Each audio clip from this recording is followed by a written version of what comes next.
Okay, Thursday. Thursday. Quite quiet today, huh? Yeah, a little bit. You know, we're I read an op-ed yeah. by someone called this morning by someone called Andrew Work. I heard of that guy. Genius. But it's a Chinese magazine. Yeah. And it's the same guy. Huh? That's the same guy. Yeah, because it's the arguments, the style, the logic is definitely you. I was thinking that maybe it's one of your fans who mimic your name and write in this.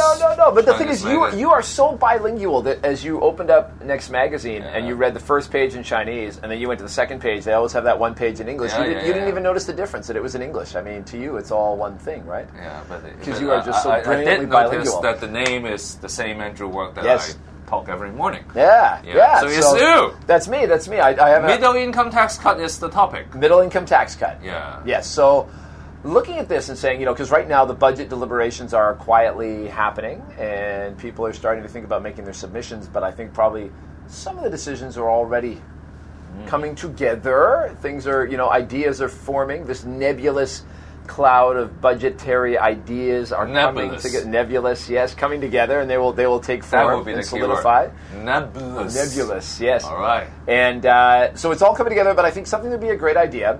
Yeah. Started in last year's budget. And why is it nebulous? Why is it nebulous? Well, right now it's nebulous because that's the process. Yeah. Right? It's kind of ill-formed and, maybe a little bit of this, bit of that, and there's conflicting ideas or contrasting priorities. It's in a cloud.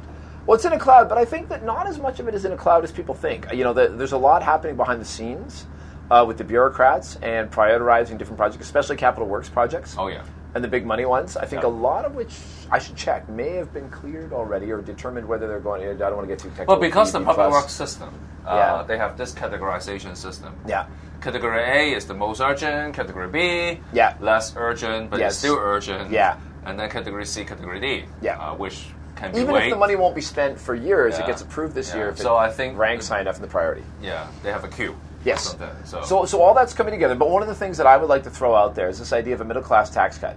Right? Or just a tax cut. And I always love tax cuts that start from the bottom. That's why I recognize it's you. Start from the bottom. Yeah. That's Line Rocks Institute. Tax cut. Yeah. Tax cut. Yeah, absolutely. And tax cut. Yeah. But start at the bottom. I'm all for I'm always happy to take, people talk about broadening the tax base. I don't buy it. I'll do respect to my friends out there who I argue with this about that, but I still don't buy it. I think you should take people off the tax rolls from the bottom whenever possible. So, what you want to do is, you've got that first amount of tax-free income, just bump that up. Even past inflation. The government's got a surplus in hand. They can do it. They can definitely afford it. They did it last year. All power to John Tong. But I think they should bump it up again, right? Because A, they can afford it. B, things are getting expensive in this town. Right? And it would also help the lower incomes and the middle class. What kind of tax cut? Just by percentage reduction? Yeah, just by, we have this progressive tax system where you get this much of your income is tax-free and you don't even have to report. I say bump that up. Take more people off the tax rolls.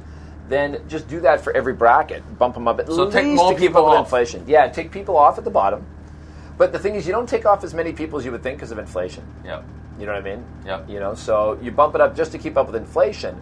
But then you do that for every category. Mm-hmm. So in the end, everybody gets a tax cut, but given increasing incomes, which we have in Hong Kong, not as many as you would think. A lot of people jump up with the jump. I'm not sure whether this will happen because this government or this administration, they are all for rebating, giving you the money back. Yes. But last year they went with the cuts, and they also increased child. I think this is another one they might go for because they have right now this big have more children, plan for the future. It'd be a lot easier to plan if I knew that I was going to be able to keep more of my own wealth for kids. Well, that's economics 101. Yeah, through increasing the exemptions. If you have more disposable income, you can make more longer term planning. Exactly. Yeah, exactly. Yeah. So I think it's a political winner for the chief executive, and the thing is. We saw Paul Chan come out this week and say, oh, don't worry, the housing supply is coming, And he's like, oh, don't buy flats. But what he's really saying is we are succeeding in our housing policy. The chief executive needs a win, because right now he's got people tearing chunks off him, even from within the pro-establishment camp, left, right, and center. He needs a couple of wins. The housing thing, the impact's not going to be felt until deep into his second administration. Right, if he gets a second administration. He needs a win now. And if he has 1 year, 2 years, and he could even go for a third year of tax cuts before the 2017 election, he could say, I am the tax-cutting chief executive, and I will keep it up. stick with me. And I mean, that would be hugely popular. I think that'd be a big win for him. A, he can afford it. B, he can do it. And C, it's a winner. All right. So why not? So it's not that nebulous. To clear the self-interest, you and I would definitely benefit from that, but so would a lot of people in this town, starting from those in the lowest income brackets. So why not? Cheers. All right.